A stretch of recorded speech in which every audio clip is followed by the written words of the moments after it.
Now, you can make some phenomenal things today with the technology and the computers and what's available.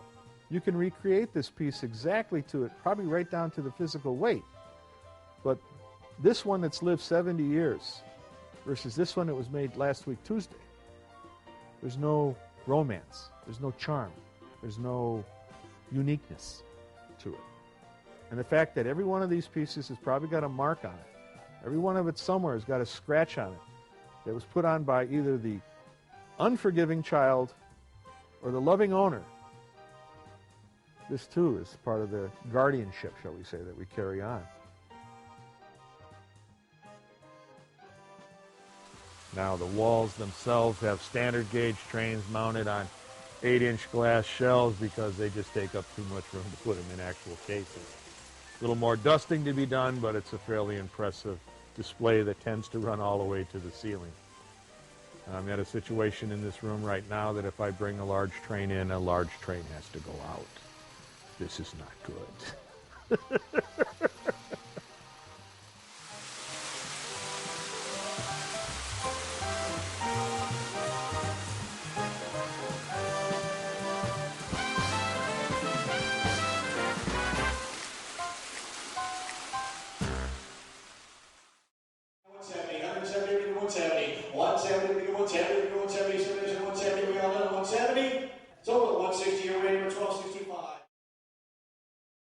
We're in Williamsport, Indiana, home of Stout Auctions.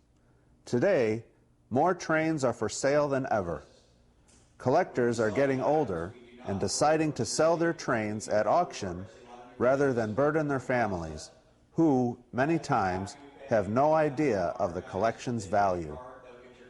Greg Stout explains the basic yet meticulous process.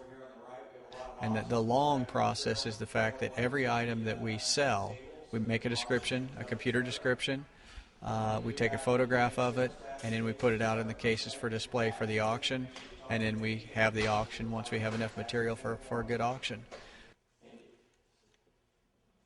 Going back when I first started 15, 18 years ago, we'd have a train auction, and there would be 300-400 people that show up. Enormous event. It would be an event. Then over the years, it continued to be where it was still an event. There would be a lot of people that would show up, live bidding. We never took anything home. It was always, everything was purchased by the crowd rather than absentee bids.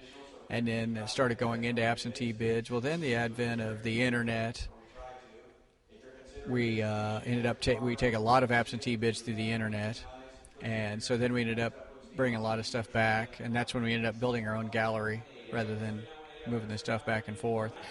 And then what really changed the whole landscape, and I believe this changed for us in about right around 2000, when 2001, something like that, when eBay came out with eBay Live. The whole landscape of selling trains has changed since then, meaning people don't want to travel anymore. It's so easy to get on the Internet and bid, and then 4 days later it's on your doorstep. So what will happen is the weeks before the auction, people will bid absentee through the Stout Auctions website, and that's several thousand people that do that. So they leave their bids there, and then we can execute those bids. And then the second way that people do it remotely is through eBay Live, and it's eBayLiveAuctions.com. And people get on eBay, they log in just like they do on regular eBay, but the difference is it's real time. So as we are selling the auction, people are able to sit anywhere in the world, and we do have, for example, in the last auction we had nine countries bidding in the auction. They can sit in their auction, they can sit in their homes and bid. Kind of cool.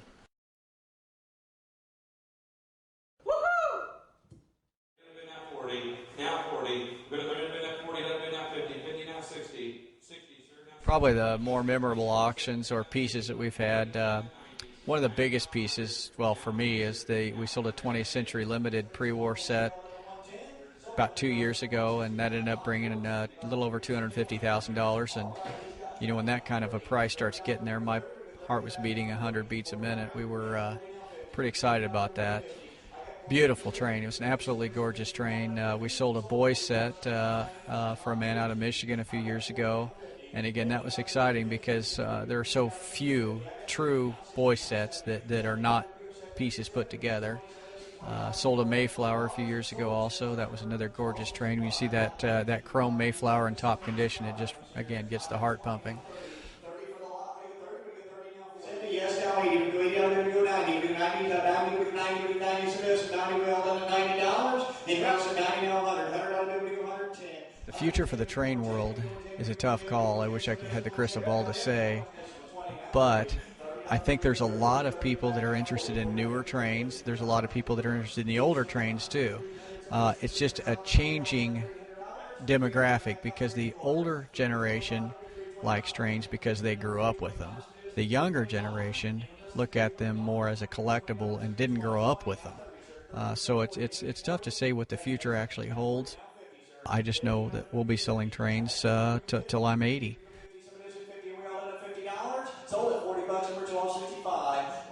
The older generation, 3 or 4 years ago when the internet first really started growing so much, I guess it was longer than that, 7 or 8 years ago, people like my father would say, "Oh, I don't want that. I'll never use that." Well, it's like a microwave oven. And once they got it, they never stopped using it.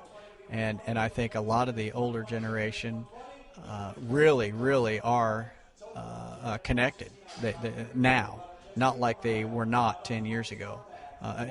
Sometimes afraid of it, maybe. But the internet now provides such an information base at your fingertips, whether it be about trains or anything else. I do think connectivity with the older generation is definitely strong, a lot stronger than people realize. Now, there are obviously a lot of people still that just absolutely are not going to get the internet, but it's not just the older generation, it's all generations. The demographics of the train world have changed drastically, even in just the last 10 years. As you walk around York, you look at an auction, this typically isn't a young man's hobby. I'm one of the youngest guys in it, and I'm 40. Because of that, there's a lot of trains on the market, a tremendous amount of trains on the market. And then when you have eBay and places like that are, eBay, there's 20,000 items a week on eBay.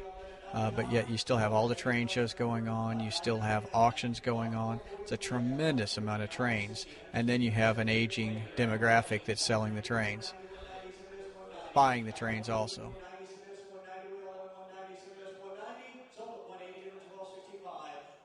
Well, what I would say about the price on trains is for the longest time, and this really does hold true, I've told all of my customers that are interested in buying trains, if they're thinking about what they're worth in the future, to buy only the best. And when I say the best, I'm talking about pre-war and post-war only. Modern era, is something newer and better and later and greater and comes out every month, it seems like.